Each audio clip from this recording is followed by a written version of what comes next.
Otep à tous, bienvenue sur la chaîne des panafricanistes par essence, par conviction et par excellence.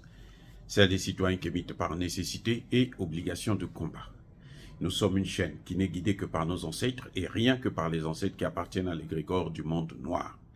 Par conséquent, nous ne croyons en aucun Dieu venu de l'étranger. Toutefois, cette vidéo n'est aucunement destinée à inciter à la haine ou à la violence, car nous menons un combat qui est d'abord et avant tout spirituel, intellectuel et démocratique. Ensuite, il est politique, géopolitique et géostratégique. Contre l'impérialisme, le colonialisme, le néocolonialisme et l'endocolonial, qui sont tous qualifiés de crimes contre l'humanité. Nous menons ce combat sur la base du principe fondamental que nous avons hérité de nos ancêtres kémites, qui est celui de la Mahat, c'est-à-dire solidarité, vérité et justice. Vous êtes donc en droit de connaître la vérité et nous avons l'obligation de vous dire la vérité, rien que la vérité, afin que justice soit rendue au continent africain. Et ça, c'est notre modeste contribution dans cette noble lutte en faveur de la souveraineté, la dignité, la solidarité et l'unité africaine. C'est exactement ça que nous appelons le panafricanisme. Bien-aimés frères et sœurs, la situation de Ousmane Sonko se complique encore plus. Vous savez qu'un tribunal de la cour d'appel de Ziguinchor avait autorisé le candidat Ousmane Sonko à se présenter. Eh bien, ce vendredi, la décision est tombée. L'État malien, sénégalais plutôt, avait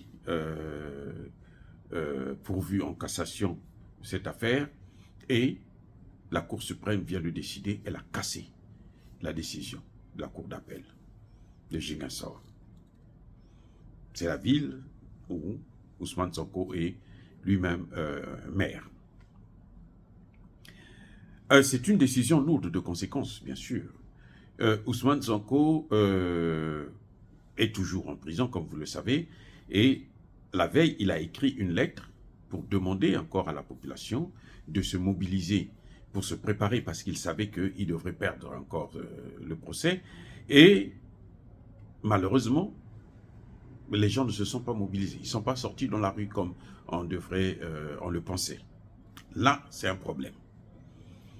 La deuxième des choses, c'est que la décision elle-même, la Cour suprême casse la décision et elle ne prend pas définitivement parti, puisqu'elle renvoie le dossier vers une autre institution, une autre instance juridique qui devrait justement décider si il faut garder Ousmane Sonko, il faut valider sa candidature ou non. Et ce qui fait que, avec le temps, lorsque, de fait en tout cas, lorsque cette juridiction va prendre la décision, même si elle est favorable à Ousmane Sonko, il y aura un problème de fichier, parce que Ousmane Sonko ne sera pas capable d'avoir les fiches électorales, d'avoir les signatures nécessaires, et aussi, il n'aura pas à présenter sa candidature. Donc, en fait, Ousmane Sonko, Macky Sall a gagné. Il a tout fait pour détruire la possibilité d'Ousmane Sonko de se présenter à l'élection. Maintenant, il y a une autre décision, celle de la CEDEAO. Elle aussi, la CEDEAO a rendu sa décision et la CEDEAO a reconnu que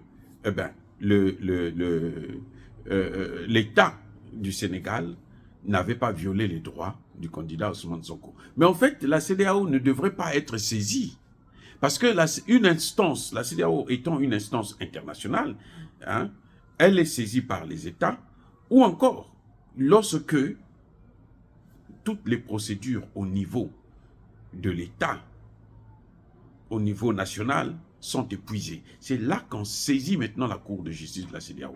Donc, en principe, les avocats qui sont allés à la CEDEAO, c'était une perte de temps. Même là, la CEDEAO, la recevabilité de ce dossier, ça pose question. Mais vous allez voir, par contre, en ce qui concerne Bazoum, vous allez voir que la CEDEAO va dire que non, il y a violation des droits. Ça c'est comme ça. Donc, c'est une instance Mais alors, de bandits. Vous voyez, même les juges de la CEDEAO, ce pas des vrais magistrats, c'est des rigolos. Vous voyez, vraiment des rigolos. Je ne soutiens pas la candidature de Ousmane Sonko. Je ne rejette pas non plus cette candidature. Je suis neutre, mais je pense que la CEDEAO est en train d'abuser. S'il faut compter sur la CEDEAO, c'est dommage. Ce que je conseille à Ousmane Sonko, c'est de continuer à se battre, d'arrêter avec ces histoires de grève de la faim et tout. Ça ne paye pas. Personne ne le regarde. C'est-à-dire que aujourd'hui, si, touchant du bois, il lui arrivait quelque chose de grave, où il peut perdre sa vie, mais c'est-à-dire que pour la France-Afrique, pour Macky Sall, pour les autres candidats, même les opposants, hein, ceux qui sont avec Ousmane Sonko, ils s'en fichent, parce que ça fera un de moins. Donc, je crois que, je l'ai dit dans une de mes vidéos, que ceux qui aiment Ousmane Sonko, ils doivent lui demander d'arrêter avec cette histoire. Pour un leader politique de son rang, ça ne se fait pas. C'est comme si le Sénégal est un jour attaqué avec le terrorisme, et puis bon, lui, il va faire la grève de la faim pour que les terroristes arrêtent, laissent son pays tranquille. Imaginez, Assimi Goïta faisait la grève de la faim. Qu'est-ce que le Mali allait devenir? Non, un leader, c'est pas ça. C'est pas les grèves de la faim là qui... Non, ça n'arrange pas. Il est jeune de toutes les façons. Il est encore jeune. S'il rate 5 ans c'est rien, ça passe très vite. Vous savez, les hommes politiques, quand ils ont le pouvoir là, ils pensent que c'est toute la vie maintenant. Non, 5 ans, ça passe très vite. 10 ans, ça passe très vite. Pour un jeune d'une quarantaine d'années, c'est rien du tout. C'est rien du tout. Donc, mon seul souhait, c'est que Ousmane Sonko, je le dis encore, haut et fort, tant pis pour ceux qui ne sont pas contre, il n'a pas le droit de faire la grève de la faim.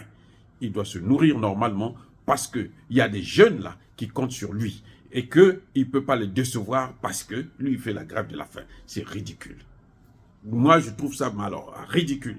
Ce n'est pas du tout une solution. Et vous voyez, maintenant, même quand il écrit une lettre, les gens ne sont pas très mobilisés parce que il faut qu'il prenne ses responsabilités de leader. C'est un grand leader, même s'il a les... C'est la politique, on donne des coups. On ne peut pas lui donner le pouvoir comme ça, comme si c'était une lettre à la poste. Non, ça ne vient pas comme ça. Il faut se battre. Vous avez vu Laurent Gbagbo, il est rentré en prison, il est sorti, il est rentré, il est sorti, jusqu'à ce que tôt ou tard, un jour à l'autre, il a pris le pouvoir. Là, probablement, il va encore le reprendre, même si les Occidentaux sont en train de tout faire pour positionner Tidiam Tchab. Donc, mais c'est un combat. C'est un combat. Donc, M. Sonko, à mon avis, hein, docteur en sciences politiques, mon conseil pour vous, arrêtez avec ces histoires de grève de la faim. Ce n'est pas un bon exemple que vous présentez à ces jeunes-là qui vous suivent. Fin de citation.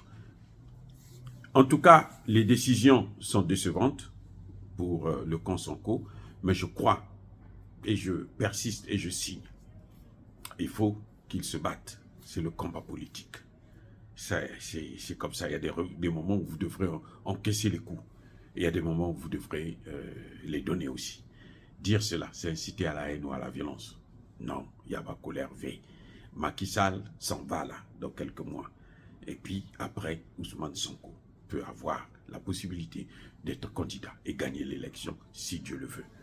Encore une fois de plus, soyez bénis. Je persiste et je signe. Soyez abondamment bénis par le Dieu des Kémites et par nos ancêtres angélisés.